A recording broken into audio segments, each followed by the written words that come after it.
Hello friends, good morning. നമ്മുടെ എല T V സീരിയലിലേക്ക് എല്ലാവർക്കും സ്വാഗതം. അങ്ങനെ നകുലൻ ഇന്ദ്രജയോട് ചോദിച്ചു എന്താ, ആരാ വിളിച്ചത്, എന്താ കാര്യം എന്നൊക്കെ. അപ്പം നമ്മുടെ ജാനകിക്ക് ആക്സിഡൻറ്റ് പറ്റിയ കാര്യമൊക്കെ ഇങ്ങനെ ഇന്ദ്രജ പറയുക. അപ്പോഴേക്കും അനിയൻ ചോദിക്കുക, ഇതിനിടയിൽ ഞാനറിയാതെ അവളെ കൊന്നുകളയാൻ ഏട്ടത്തി വല്ലതും പ്ലാൻ ചെയ്തു. നകുലൻ, നീ എന്തൊക്കെയാണ് പറയുന്നത്? ഞാനൊന്നും ചെയ്തിട്ടില്ല, പക്ഷേ ആരോ അവളെ കൊല്ലാൻ ശ്രമിച്ചിട്ടുണ്ടെന്ന് പറഞ്ഞു. അത് കേട്ടപ്പോഴത്തേക്കും നകുലൻ്റെ പിടിവിട്ടു. നകുലൻ പിന്നെ വലിയ വായിൽ എന്തൊക്കെയോ കിടന്ന് കാണിച്ചു കൂട്ടുക. എന്താ ഈ പറയണേന്നൊക്കെ ചോദിച്ചു ഭയങ്കരമായിട്ട് അലറുന്നു. എന്തിനാ എൻ്റെ മുന്നിൽ ഇങ്ങനെ അഭിനയിക്കുന്നത്? അപ്പം കാർ ആക്സിഡൻ്റാണ് സംഭവിച്ചിരിക്കുന്നതെന്നും എന്താ സംഭവിച്ചതെന്ന് അറിയില്ല എന്ന് പറഞ്ഞു. ജാനകി യാത്ര ചെയ്തിരുന്ന കാറിൽ മറ്റൊരു വണ്ടി വന്ന് ഇടിക്കുകയായിരുന്നെന്നും എനിക്കതിലൊരു പങ്കും ഇല്ല എന്നും ഇന്ദ്രജ പറയുക. അപ്പോൾ ഓ മൈ ഗോഡ് എന്നും പറഞ്ഞ് നമ്മുടെ നകുലൻ അവിടെ കിടന്ന് ഭയങ്കരമായിട്ട് ഇങ്ങനെ മെൻ്റൽ പ്രഷർ ഇങ്ങനെ കാണിച്ചുകൊണ്ടിരിക്കുക. അങ്ങനെ എനിക്കിപ്പോൾ എൻ്റെ ജാനകിയെ കാണണം, എനിക്കിപ്പോൾ കാണണമെന്ന് പറഞ്ഞുകൊണ്ട് ഇവൻ കിടന്ന് ഭയങ്കരമായിട്ട് ഇങ്ങനെ ശബ്ദം ഉയർത്തുമ്പോൾ നീ എന്താ ഈ കാണിക്കണേ, നീ ആരാണെന്നും പറഞ്ഞ് അങ്ങോട്ടേക്ക് ചെല്ലാൻ പോണേന്ന് ചേച്ചി അനിയനോട് ചോദിക്കുക. അവള് ഐസിയുലാണുള്ളതെന്നും ഇന്ദ്രജ പറഞ്ഞു. നിനക്ക് കയറി കാണാൻ പോലും പെർമിഷൻ കിട്ടില്ല എന്നും പറയുവാണ്. പക്ഷെ നകുലിന് കണ്ടേ പറ്റുള്ളൂ എന്നും പറഞ്ഞു നകുല ഞാൻ പറയുന്നതൊന്നും അനുസരിച്ചേ പറ്റൂ, ദയവ് ചെയ്ത് ഞാൻ പറയുന്നൊന്ന് കേൾക്ക്. അവിടുത്തെ വിവരങ്ങൾ ഗിരി അപ്പോഴപ്പോഴും പറഞ്ഞറിയിക്കുന്നുണ്ടെന്ന് പറയുമ്പോൾ മറ്റൊരുത്തം വിളിച്ച് പറയുന്നത് കേട്ട് ഞാനിവിടെ ഇരിക്കണമെന്നാണോ നിങ്ങൾ പറയുന്നതെന്ന് നകുലൻ. ഞാൻ മനസ്സിൽ കൊണ്ട് നടക്കുന്നവളാണ് അവൾ ആ മരണത്തോട് മല്ലടിച്ച് ഐസിയുയിൽ കിടക്കുന്നത്. അവളെ എനിക്ക് അങ്ങനെ വിട്ടുകളയാൻ പറ്റത്തില്ലെന്നും പറഞ്ഞ് നകുലൻ കിടന്നു ഇങ്ങനെ ഭയങ്കരമായിട്ട് ഒച്ച വയ്ക്കാം. എന്താണ് അവളുടെ ആരോഗ്യനില എന്ന് എനിക്ക് അറിഞ്ഞേ പറ്റുമെന്ന് തന്നെ നകുലൻ ഇങ്ങനെ പറയണു. അവിടുത്തെ ട്രീറ്റ്മെൻറ്റ് പോരാ എന്നുണ്ടെങ്കിൽ അവളെ മികച്ച ഹോസ്പിറ്റലിലേക്ക് റെഫർ ചെയ്യിപ്പിക്കണം, അല്ലെങ്കിൽ ബാംഗ്ലൂരിലെങ്കിലും എനിക്ക് എത്തിക്കണമെന്നൊക്കെ പറഞ്ഞു.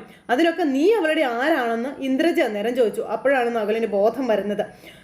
ഞാനാരാണെന്നുള്ള രീതിയിൽ നകുലൻ ഇങ്ങനെ നിൽക്കും. എനിക്ക് അവളെ കാണണം, ഏട്ടത്തി എന്തൊക്കെ പറഞ്ഞാലും എനിക്ക് അവളെ കണ്ടേ തീരുമെന്ന് പറഞ്ഞുകൊണ്ട് ഇങ്ങനെ പറഞ്ഞ് നിർബന്ധം പിടിക്കുമ്പം ശരി, നിന്നെ ഒഴിവാക്കി പോയ പെണ്ണ് ജാനകി തന്നെയാണെന്ന് മാത്രമേ നമ്മൾ അവരോട് പറയാത്തതായിട്ടുള്ളൂ. ബാക്കി എല്ലാ കഥകളും അവർക്കറിയാം. നകുല, നിന്റെ ഏറ്റവും വലിയ ദോഷം നിന്റെ ദേഷ്യം കൺട്രോൾ ചെയ്യാൻ നിനക്ക് കഴിയുന്നില്ല എന്നുള്ളതാണെന്ന കാര്യം ഇന്ദ്രജ അനിയനോട് അന്നേരം പറഞ്ഞു.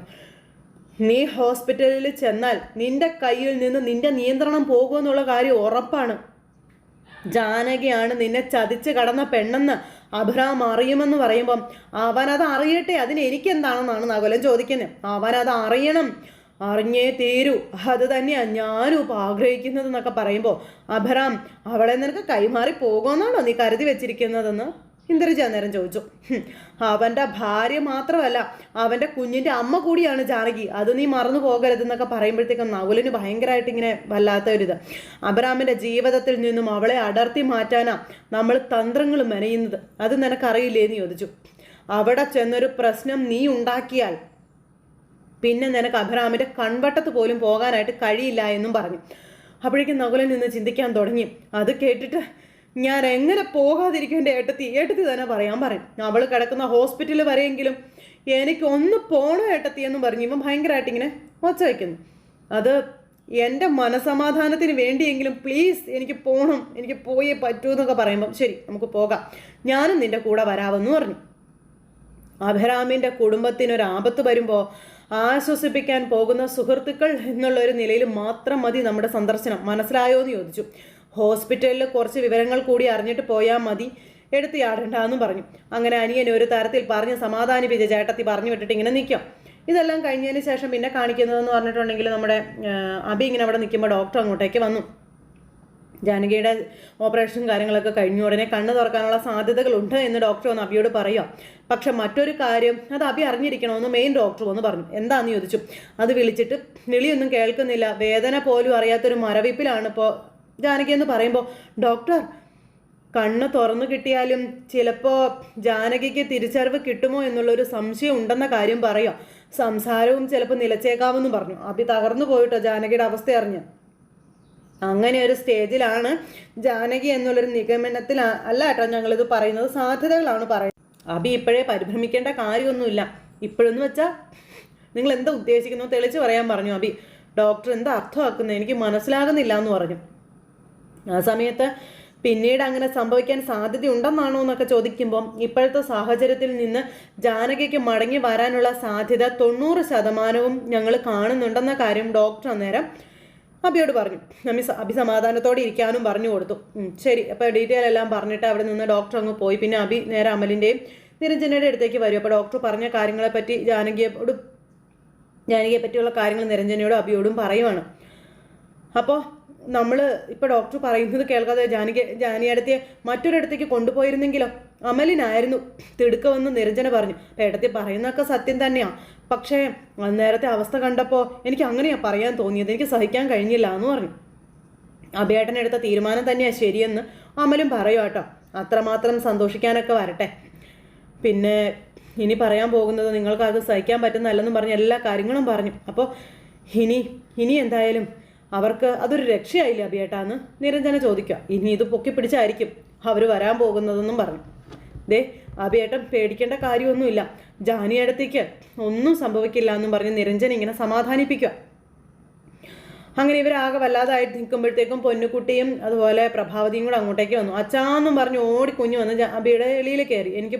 എനിക്ക് എൻ്റെ അമ്മയെ കാണണം എന്നും പറഞ്ഞ് ഭയങ്കര കരച്ചിൽ. ഇവളുടെ സങ്കടം കണ്ടപ്പോൾ ഞാൻ ഇങ്ങോട്ട് കൂട്ടിക്കൊണ്ട് പോന്നതാ മോനെ എന്ന് പ്രഭാവതി പറയുക കേട്ടോ. അബിയേട്ടാ, അബിയേട്ടൻ അവളെ കൊണ്ടുപോയി ജാനിയടത്തി കാണിക്കാൻ പറഞ്ഞു. പൊന്നു വിളിച്ചാൽ ജാനിയടത്തിയിൽ എന്തെങ്കിലും പ്രതികരണം ഉണ്ടാകുമെന്ന് പറഞ്ഞു. അച്ഛാ, പൊന്നുവിന് അമ്മയെ കാണണം അച്ഛാന്ന് പറഞ്ഞു ഭയങ്കര കരച്ചില. അപ്പോൾ ഒന്ന് കാണിച്ചു കൊടുക്കുമോനെന്ന് പറഞ്ഞു പ്രഭാവതി ഇങ്ങനെ പറയാം. അമ്മയെ ഒന്ന് കണ്ടാൽ മതി അവൾക്കെന്ന് പറഞ്ഞു പ്രഭാവതി ഭയങ്കര കരച്ചിൽ. പൊന്നു അമ്മയെ കാണാതെ ഇവിടുന്ന് പോവില്ല എന്നും പറഞ്ഞു കുഞ്ഞു ഭയങ്കര കരച്ചിൽ. പൊന്നുവിനെ അമ്മയ്ക്ക് അരികിലേക്ക് കൊണ്ടുപോകാം അച്ഛാ എന്നൊക്കെ പറയുമ്പോഴത്തേക്കും കൊണ്ടുപോകാൻ മോളെ, നീ ഒന്ന് സമാധാനപ്പെട്ടിരിക്കാൻ പറഞ്ഞു ഇങ്ങനെ സമാധാനിപ്പിക്കാം. ഇങ്ങനെ അതെല്ലാം പറഞ്ഞ് ഇവരിങ്ങനെ നിൽക്കുമ്പോഴാണ് ഡോക്ടർ അതുവഴി വരുന്നത്. ഇത് ജാനിയടത്തിയുടെ മോളാണെന്നും അവൾ അമ്മയെ കാണണമെന്നും പറഞ്ഞ് കരയുക. ഒന്ന് കാണിച്ചു കൊടുക്കുമോ ഡോക്ടർ എന്ന് ചോദിച്ചു. അബി ടെൻഷൻ അടിക്കേണ്ട കാര്യമൊന്നും ഇല്ല എന്നിങ്ങനെ പറഞ്ഞു ഡോക്ടർ. അപ്പോൾ എനിക്ക് എൻ്റെ അമ്മയെ കാണണം ഡോക്ടർ എന്ന് പൊന്നു പറഞ്ഞു. അബി കുഞ്ഞുമായിട്ട് വാ, അമ്മയെ ഒന്ന് കാണിച്ചു കൊടുക്കാവെന്നും പറഞ്ഞിങ്ങനെ ഡോക്ടർ അകത്തേക്ക് കയറിപ്പോയി. അബിയേട്ടാ ചെല്ലാൻ പറഞ്ഞു. അങ്ങനെ അബിയെയും കുഞ്ഞിനെയും കൂടെ ജാനകിയുടെ അടുത്തേക്ക് വിടുക. അപ്പോൾ ജാനകിക്ക് കുഞ്ഞിനെ കാണുമ്പോൾ എന്തെങ്കിലും ഒരു മാറ്റം ഉണ്ടാകണമെന്ന് പ്രാർത്ഥനയോടെ അബി ചെല്ലുന്നത്. അമ്മയെ കണ്ടപ്പോഴത്തേക്കും പൊന്നു ഭയങ്കര കരച്ചിൽ. അമ്മ കണ്ണ് തുറക്കമ്മേ എന്ന് പറഞ്ഞ് കൊച്ചു ഭയങ്കര കരച്ചില്ല. പക്ഷെ ജാനകി അമ്മ അനക്കൊന്നും ഇല്ലല്ലോ. പൊന്നുവിനോട് അമ്മ മിണ്ടുന്നില്ലെന്ന് പറഞ്ഞു പൊന്നു. എന്താ പൊന്നുവിനോട് അമ്മ മിണ്ടാത്ത? അമ്മ ഒന്ന് വിളിക്കമ്മയെന്നും പറഞ്ഞു പൊന്നു ഭയങ്കര കരച്ചിലാ കേട്ടോ. അപ്പോൾ അവളെ ഒന്ന് വിളിക്കുക ജാനകിയെന്നും പറഞ്ഞുകൊണ്ട് അഭിയും. അപ്പോൾ പൊന്നു കരഞ്ഞുകൊണ്ട് പറയുന്നതൊന്നും നീ കേൾക്കണില്ലേ എന്നൊക്കെ ചോദിച്ചു. എന്താ അച്ഛാ പൊന്നുവിനോട് അമ്മ മിണ്ടാത്തത് എന്നൊക്കെ ചോദിച്ചിങ്ങനെ. അപ്പോൾ പൊന്നുവിനോട് മിണ്ടാൻ പറ അച്ഛ എന്നൊക്കെ പറഞ്ഞ് ഇങ്ങനെ പറയുമ്പോൾ അച്ഛനോടും അമ്മ മിണ്ടുന്നില്ലല്ലോ മോളെ എന്ന് അഭിയും പറഞ്ഞു. അപ്പോൾ അമ്മയ്ക്ക് മിണ്ടാനും പറയാനും കുറച്ച് സമയം വേണം മോളെ, എല്ലാം മോളുടെ അമ്മയ്ക്ക് അറിയാമെന്നും സംസാരിക്കാൻ കഴിയാത്തതാണ് അമ്മയുടെ പ്രശ്നമെന്നും നമ്മുടെ ഡോക്ടർ ഇങ്ങനെ പൊന്നുവിനോട് പറഞ്ഞു. അടുത്ത തവണ മോള് വരുമ്പോൾ അമ്മ കുറച്ച് സംസാരിക്കും കേട്ടോ, അങ്ങനെ പതുക്കെ അമ്മ തിരിച്ചു വരും കേട്ടോ എന്നൊക്കെ പറഞ്ഞു. പൊന്നു ഇപ്പം സങ്കടപ്പെടാതിരിക്കുക കേട്ടോ എന്നൊക്കെ പറഞ്ഞു. അപ്പം ഒന്നും പറഞ്ഞു പൊന്നു ഇങ്ങനെ കരഞ്ഞുകൊണ്ടിരിക്കാം. അബി മോളെയും കൂട്ടി പോയിക്കോളാൻ പറഞ്ഞു. അങ്ങനെ അബിയെയും കുഞ്ഞിനെയും പുറത്തേക്ക് വിട്ടു. ഡോക്ടർ കുറേയൊക്കെ പറഞ്ഞു പൊന്നുവിനെ സമാധാനിപ്പിച്ചു. അങ്ങനെ അവർ പോയി കഴിഞ്ഞപ്പോൾ തമ്പി അവിടെ നിന്ന് വെല്ലുവായിൽ അട്ടഹസിച്ച് ചിരിക്കുവാണ്. കൂട്ടത്തിൽ കൂട്ടുകാരനുണ്ട്. മരണത്തെക്കാളും വലിയ വിധിയാണ് അവൾക്ക് കിട്ടിയതെന്നും ഇനിയുള്ള കാലം മുഴുവനും ഗുരുതരാവസ്ഥയിൽ കിടക്കേണ്ടി വരുമെന്നും കൂട്ടുകാരൻ പറയുമ്പോൾ ഇത് അവൾക്കുള്ള വിധിയല്ല സേന, അഭിക്കുള്ള ശിക്ഷയാണെന്ന് തമ്പി. ഇനിയുള്ള കാലം അവളെ ശുശ്രൂഷിച്ച് അവൻ ഹോസ്പിറ്റലിൽ കാലം കഴിച്ചോളൂവെന്നും തമ്പി പറയുക. തീർന്നില്ലേ അവൻ്റെ ജീവിതം? അധികകാലമൊന്നും അവൾ കിടക്കില്ല. ആഘാതമേറ്റത് തലയ്ക്കാണെന്നും രക്ഷപ്പെടാനുള്ള സാധ്യത വളരെ കുറവാണെന്നും ഡോക്ടർ പറഞ്ഞതായി കേസ് അന്വേഷിക്കുന്ന CI സക്രി എന്നോട് പറഞ്ഞു എന്നുള്ള കാര്യങ്ങൾ ഈ സേനൻ പറഞ്ഞു കൊടുക്കുക. അന്വേഷണത്തിൻ്റെ ഗതിയൊക്കെ എങ്ങനെയാണ് പോണത്? ഇതൊക്കെ ഫോണിൽ സംസാരിക്കാൻ പേടിയായതുകൊണ്ടാണ് നമുക്ക് നേരിട്ട് കാണാമെന്ന് പറഞ്ഞത്. അപ്പോൾ തമിഴ്നാട് രജിസ്ട്രേഷൻ വേണ്ടി സ്റ്റേഷനിലോട്ട് മാറ്റിയിട്ടുണ്ടെന്നും അപ്പോൾ അത് തിരുച്ചിറപ്പള്ളിയിൽ ഒരു ഡോക്ടറുടെ പേരിലുള്ള വാനാണെന്ന കാര്യം ഇയാൾ പറഞ്ഞു കേട്ടോ. പിന്നെ വാൻ പാർക്കിംഗ് ഏരിയയിലെ ഹോട്ടലിൽ നിന്നും ഡോക്ടർ പരാതി കൊടുത്തിട്ടുണ്ടെന്നുള്ള കാര്യമൊക്കെ ഇങ്ങനെ പറഞ്ഞു. ഇവർ ആ ഡീറ്റെയിലും കാര്യങ്ങളെല്ലാം ഇവർ അങ്ങോട്ടും ഇങ്ങോട്ടും പറയുക കേട്ടോ. അപർണയ്ക്ക് തന്നെ സംശയം ഉണ്ടോ എന്ന് ചോദിച്ചപ്പം അവളെന്നോട് ചോദിക്കാതിരുന്നൊന്നുമില്ല, ചോദിച്ചു, പക്ഷെ ഞാനതങ്ങ് നിഷേധിച്ച് കളഞ്ഞെന്ന് തമ്പി പറയാം. മറ്റൊന്നും കൊണ്ടല്ലടോ, നാളെ ഒരു കാലത്ത് കാര്യങ്ങൾ ഏത് വഴിക്കാണ് പോകുന്നതെന്ന് നമുക്കറിയാൻ പറ്റത്തില്ലല്ലോ.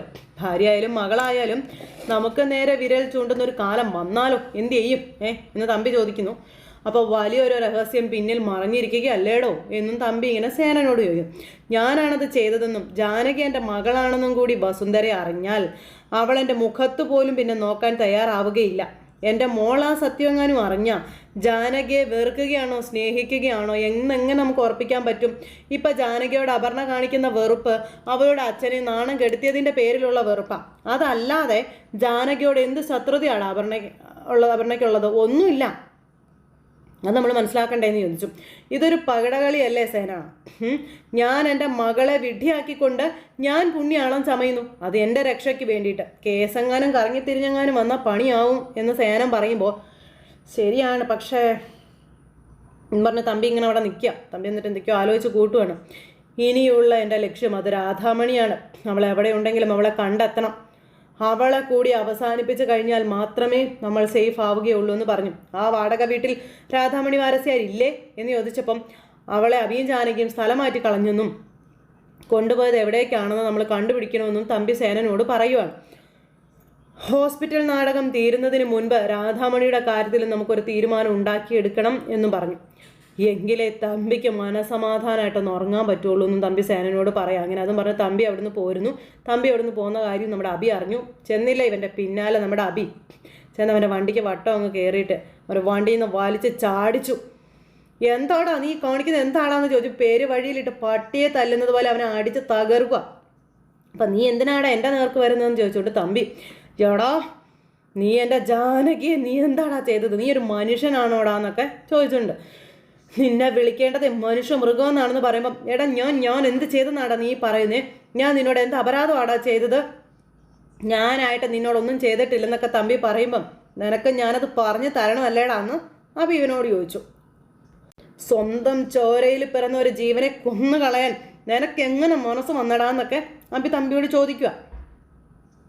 ഒരു നിമിഷത്തേക്കെങ്കിലും നിന്റെ ഉള്ളൊന്ന് വിറച്ചോടാന്നൊക്കെ ചോദിച്ചു. നീ അവളെ മകളായിട്ട് അംഗീകരിക്കുന്നില്ലെങ്കിൽ വേണ്ടടാ, നിന്റെ മുന്നിലേക്ക് അതിനുള്ള അഭ്യർത്ഥനയായിട്ട് അവൾ വന്നോടാന്ന് ചോദിച്ചു. നീ എന്തിനാടാ ഇത് ചെയ്തത്? നീ സ്വന്തം തന്തയാണെന്ന് പറയാൻ പോലും അറയ്ക്കുന്നവളാടാ ജാനകി. അവളോട് നീ എന്തിനാ ഇത് ചെയ്തെന്ന് ചോദിച്ചു. നീയാണ് അവളുടെ തന്തയെന്ന് ആരോടെങ്കിലും ജാനകി പറഞ്ഞോടാന്ന് ചോദിച്ചു. എൻ്റെ നാവിൽ ഒരൊറ്റ വാചകം മതി, നിന്റെ മകളുടെ പത്തി താഴാന്ന് പറഞ്ഞ് അവൻ്റെ ചെവിക്കല് തീർത്ത് പറഞ്ഞ അങ്ങ് കൊടുത്തു. എടുത്തിട്ട് അലക്കിയില്ലേ അബി അവനെ.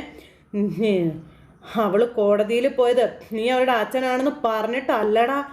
ദേ നെഞ്ചു പൊട്ടിയിട്ടാണെങ്കിൽ പോലും രാധാമണി വാരസ്യാർ സ്വന്തം അമ്മയാണെന്ന് കൂടി പറയാൻ അവൾ തയ്യാറായില്ലടാ എന്ന് പറഞ്ഞു. നീ അവളുടെ അച്ഛനായി പോകുമെന്നുള്ള അപമാനം കൊണ്ടാണ് അവളത് ചെയ്യാതിരുന്നത്. അവൾക്ക് നീ പുഴുത്ത് നാറിയ ഒരു ജന്മമാടാ. എന്നിട്ട് കൊലവിളിയായിട്ട് നീ ഇറങ്ങിയല്ലേടാ എന്നൊക്കെ ചോദിച്ചു. എടാ ഞാനൊന്നും ചെയ്തിട്ടില്ലടാ, ജാനകി ആക്സിഡൻറ്റ് പറ്റിയെന്ന് അപർണ വിളിച്ച് പറഞ്ഞാടാ ഞാൻ അറിയുന്നതെന്ന് പറയുമ്പോൾ നീ എന്തിനാടാ എൻ്റെ മുന്നിൽ അഭിനയിക്കുന്നത്? നീ തന്നെയാണ് ജാനകിയെ കൊല്ലാൻ നോക്കിയെന്ന് എനിക്കറിയാടാ. എങ്ങനെ ജനിച്ചതാണെങ്കിലും നിന്റെ ചോര തന്നെയല്ലേടാ അവള്. ഇതിനേക്കാളും ഭേദം ചെയ്ത തെറ്റ് ഏറ്റു പറഞ്ഞു ജയിലിൽ പോയി കിടക്കുകയല്ലേടാ നീ ചെയ്യേണ്ടതെന്ന് ചോദിച്ചു. അത്രമാത്രം ദ്രോഹങ്ങൾ ചെയ്തിട്ട് ഇനിയും നിനക്ക് ജീവിച്ച് കൊതി തീർന്നില്ലല്ലേടാന്ന് ചോദിച്ചു. അബി അവനെ ആ പെരുവഴിയിലിട്ട് കൊല്ലാക്കല കൊല്ലുക. അല്ലെങ്കിൽ തന്നെ എനിക്ക് അറിയാമായിരുന്നടാ ഇത് എൻ്റെ തലയിൽ തന്നെ വന്ന് വീഴുമെന്ന് കേട്ടോടാന്ന് പറഞ്ഞുകൊണ്ട് തമ്പി ആൾ പറയുമ്പോൾ മൂക്ക് നോക്കിയ ഒറ്റ ഇടിയായിരുന്നു. പിന്നെ തമ്പിക്ക് വാ തുറക്കേണ്ട അവസ്ഥ വന്നിട്ടില്ല. നമ്മുടെ അബി അവന് കൊടുത്തിട്ടുമില്ല. നിന്റെ മോളല്ലേടാ ജാനകി, ഇപ്പം പറയടാ നിന്നെ ഞാൻ തീർക്കൂടാന്ന് പറഞ്ഞുകൊണ്ട് അബി അവനെ അവിടെ കൊല്ലാക്കൊല കൊന്നുകൊണ്ടിരിക്കുന്നിടത്ത്, അതുപോലെ തമ്പി ജീവന് വേണ്ടി അബിയുടെ മുന്നിൽ കിടന്ന് യാചിക്കുന്നിടത്തും ഇന്നത്തെ നമ്മുടെ കഥ അവസാനിച്ചു. അപ്പോൾ എല്ലാവരും കാത്തിരുന്ന് കാണണേ. എല്ലാവർക്കും നല്ലൊരു ദിവസം ആശംസിക്കാട്ടോ. വീണ്ടും കാണുന്നത് വരെ എല്ലാവർക്കും നന്ദി. Take care. Bye bye.